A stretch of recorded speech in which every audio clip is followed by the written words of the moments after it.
Hey folks, this is Kylage. Today is Monday, May 26th, 2025. Yes, long time no see for a YouTube video.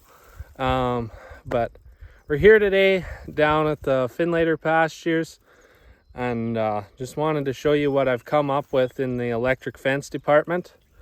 Yeah, usually we got to run electric fence across the rivers. We found is kind of the best way to fence those rivers, and then you just pull the wire back in the fall.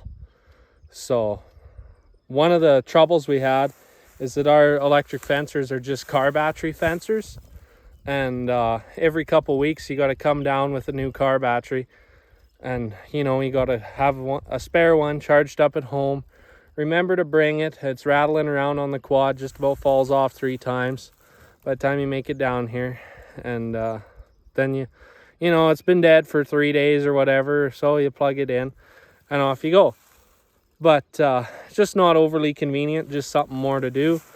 And, take that through however many times over the summer. And that's time out of your day, something to do. So come up with something kind of new here. You could go out and buy a solar fencer, but I'm too cheap to do that at this point.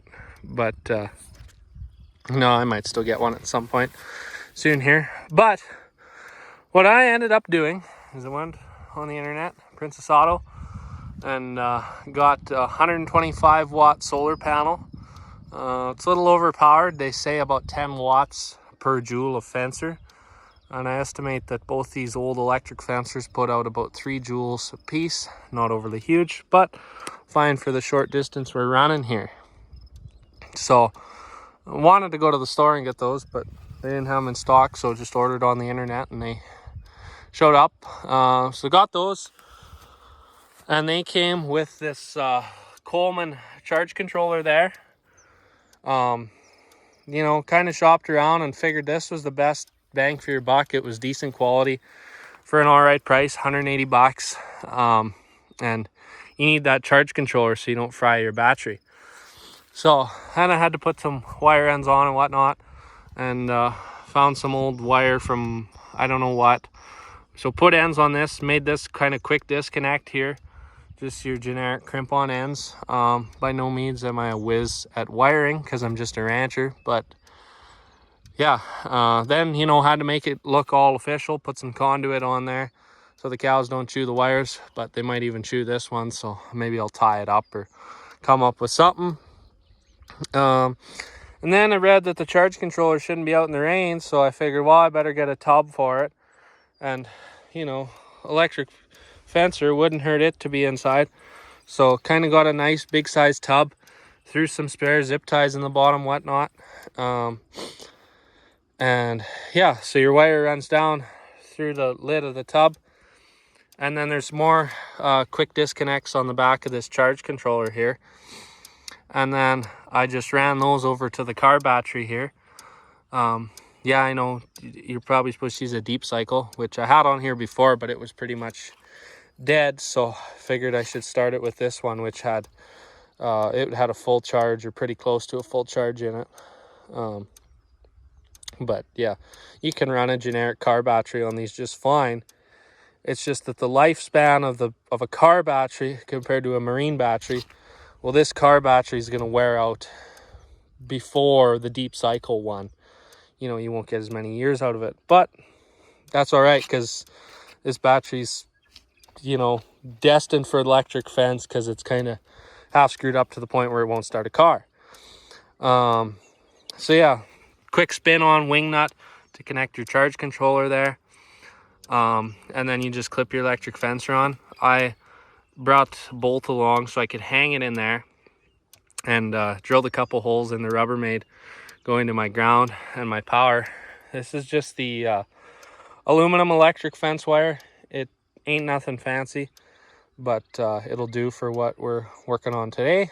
So yeah, and then I just set up my electric fence.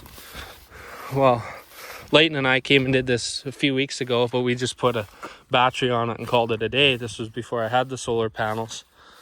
And then it goes across the river. So you know, usually in the valley things are kind of calm, being the steep, rough terrain. Sometimes they don't push too hard, but you just need that there for that bit of deterrent, you know.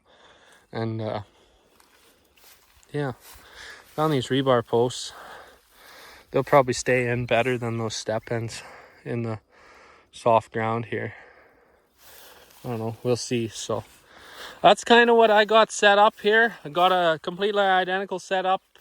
It's been up for a week and a half over at the other end of the river. So gonna go check on it. Hopefully it hasn't been demolished or fallen over. That'd be a pretty sad day, but I'm thinking it should still be ticking. But yeah, so don't know if I got the angle right. I think I did about a 30-degree angle if I remember right. Google said anywhere between 30 and 50. So I don't know, we'll see. And there's the potential we could run other stuff off this setup. You know, maybe heater for water troughs or stuff like that. Kind of have to see how it works out, but electric fencer shouldn't have a lot of draw, and I have way more panel than I need, but I kind of did that on purpose for as the panels wear out, and so I can use them for other tasks. So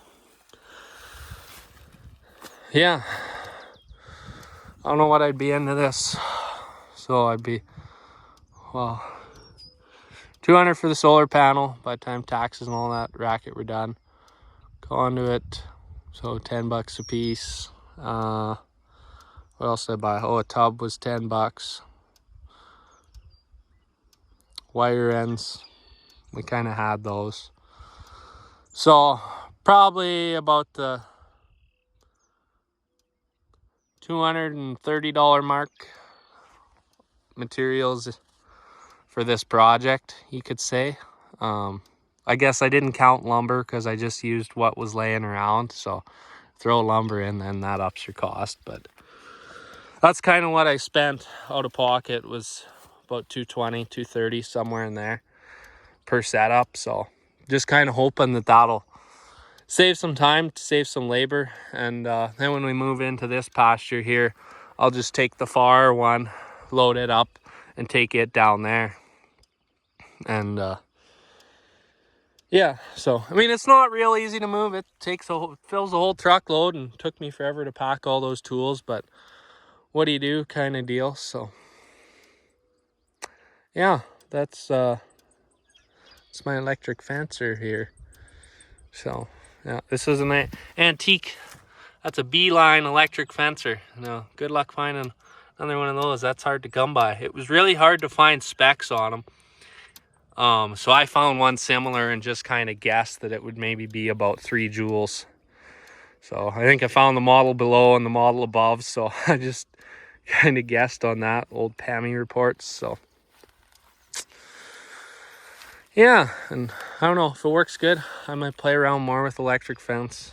I kind of like the idea of partitioning little sectors of pastures off to kind of stop from golf greening areas and stuff like that. But it's a little difficult being this is the terrain we're dealing with. But yeah, that's what I know tonight in Dufferin here. So got this set up. So anyways, I got to go over to the other one and check it out and whatnot. So yeah, thanks for tuning in, folks. And you know, don't really know the future of the YouTube. Well, I do know the future of it, and I'm kind of slowing down on it. Not, you know, if you haven't noticed, it's not to the same caliber that it once was, and it's not really in the plans for the near future. I'm just kind of content on doing stuff and not making 2-3 videos a week, because you know, it's just a schwack of time to spend on it. And I don't know, I'm just content with just doing stuff and not having a camera and everybody knowing your business. But I mean, it's a fun ride, don't get me wrong, and I'm not writing it off forever. It's just right now not really entertained by doing a couple videos a week, just maybe one every once in a blue moon or random stuff like this. So yeah, anyways, so thanks for tuning in, and we'll talk to you in the next one.